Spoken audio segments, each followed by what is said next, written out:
Good evening, this is the Oscar expert here with Brother Bro. It's time to review Spencer. This is the Princess Diana biopic directed by Pablo Larraín and starring Kristen Stewart. And this is by no means your conventional Oscar bait biopic because writers Stephen Knight and Pablo Larraín definitely take a lot of creative liberties to dive into Diana's psyche in many ways that are probably not accurate. This is not just a step-by-step retelling of things that happened in her life. The film takes place in the days before she left Prince Charles, and it doesn't waste its time going through different decades of her life and watching her take her first steps. I felt that this film was a tribute to Diana in the way that so many people see her as not just being a member of the royal family, but somebody who stood on her own. And as far as this film is a tribute, I think it does a perfect job in telling the story, and especially in giving Princess Diana the ending that we feel she deserves. This film is really not interested in the royal family. It's much more interested on the impact it has on an individual to be inside of that system. I do think, given this premise of Diana versus the royal family, we kind of know what the film will be about, and a lot of it was what I expected. So if I'm to fault the film for anything, I guess I would say that it was a little bit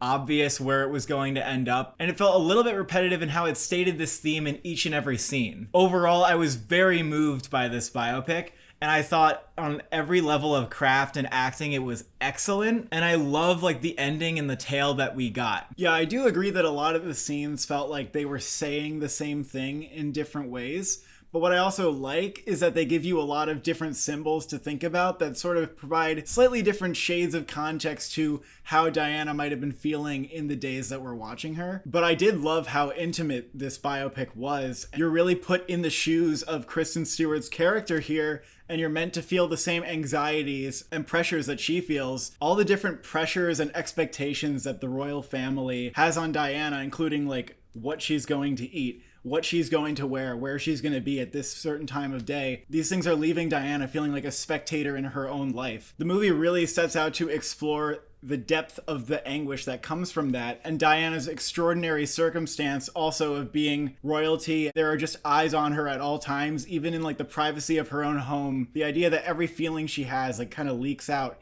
in some way to the members of her own family. It's just maddening. I think that even though the theme was stated often, what you do get is a really detailed look at all the different aspects of life inside of this palace and all the intimate pressures that she was feeling during the time. I think anybody watching it is going to come away with a very clear idea of what this film was going for, and overall that's a good thing. There actually are still parts of the film that I would like to explore more on a second viewing.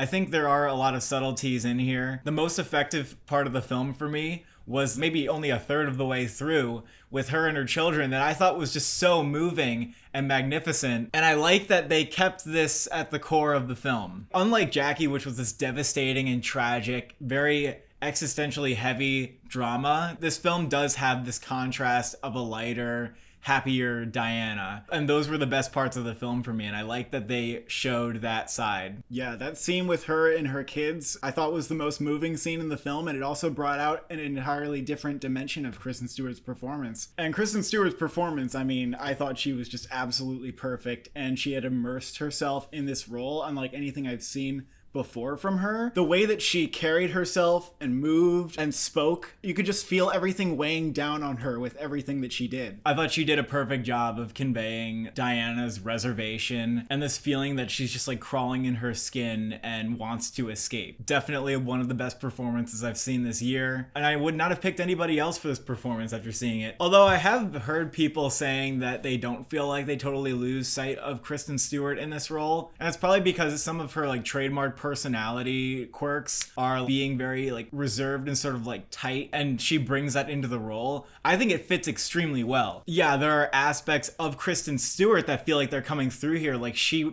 intimately seems to understand her and relate with her. She allowed her to breathe and be a full human being. But especially the vocal performance felt like this was a transformation. I also like that they didn't try to defend Diana at every turn. They didn't shy away from showing her as being petulant and stubborn, definitely self-centered. Her personality in this film is not necessarily flattering. It could be considered like offensive to some people, but I definitely felt there was enough to empathize with her here. Being rebellious is like one of the only ways that she can actually have some sort of control, and maybe part of her even likes that sort of disruption that she causes. I also thought the dialogue here was really great. There were just a lot of fascinating exchanges between her and some of like the servants around the house that surprised me with how deep they were. And the screenplay also completely cuts around all the details that we know about Diana's life. It almost expects you to understand like a little bit of context around them and takes no time to explain her life to you. There were even some details that I missed because I just didn't know that much about Diana's life. And finding them out later did shape the story slightly differently, so I think it does help to know at least a little bit about her. But I also like that the movie's not explaining it to you and outlining her life details to you. This film is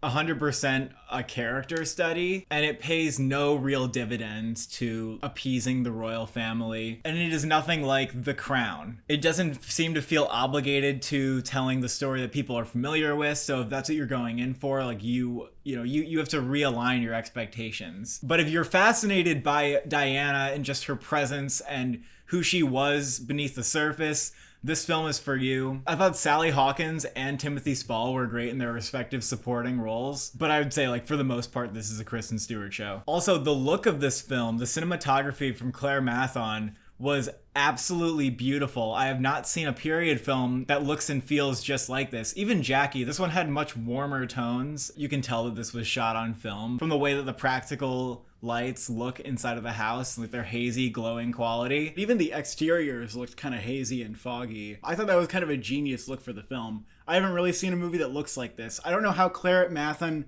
envisioned the look of this film because it just feels so unique. The pastel colors also looked really beautiful. It has a very dreamy quality to it. Yeah, and I thought some of the camera movements looked really beautiful. I mean, she should definitely be getting an Oscar nomination for cinematography this year. I hope to God that happens. Between this and Portrait of a Lady on Fire, she's clearly one of the best in the business. And then finally, Johnny Greenwood's score, which I'm sure you've heard about. He also did Power of the Dog this year. It looks like he's getting 2 nominations. I mean, this score was fantastic. It's definitely going to be one of the best of the year for me. There's a theme in here that I was just hungry to learn on piano when I can finally listen to this on Spotify. I really like the jazz compositions here too. They have their own sort of woozy quality to them. It's a very versatile score in that way. And it also has like those detuned strings that you expect. I would probably prefer this score to what he did in Power of the Dog.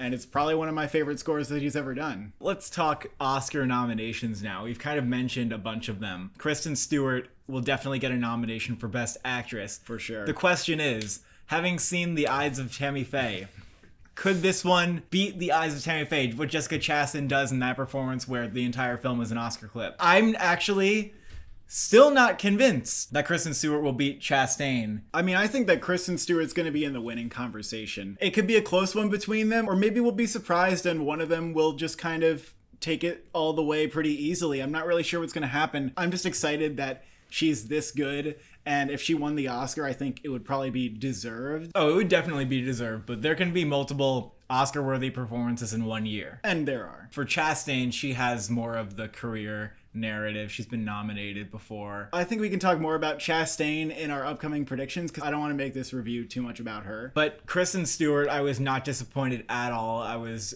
blown away. It's just excellent work. She'll get an Oscar nomination. There's really no way around that. Can Timothy Spall or Sally Hawkins get a nomination in supporting? I don't think it's impossible, but I just don't think that they're up there with Kristen Stewart. Although both the actors do have a really good moment in the film. I think costumes is obvious because the dresses that she wears throughout the film are very expressive of her internal state, as well as just accurate to the ones that she wore, and she was very well known for her wardrobe. And the costumes also play like a big role in here, even symbolically, so I think that they're definitely going to be nominated. That has to be locked in, and I would say that production design is nearly locked in, except that Jackie didn't get nominated for production design, and that was an amazing looking movie. This movie can get production design maybe, but I think it would have to be like Best Picture. And cinematography, I also am pretty sure that it will get. If the movie happens to not be their thing and it doesn't get like picture director or screenplay or anything, I'm not going to say cinematography is safe. I think score, costumes, actress are the safest three. If Claire Mathin gets snubbed, it's going to be disgusting, though. Yeah, that would be disgusting. I also think the cinematography was more showy than Jackie. It's an ethereal, dreamy, beautiful looking movie. And because it's such a well-crafted film that takes risks,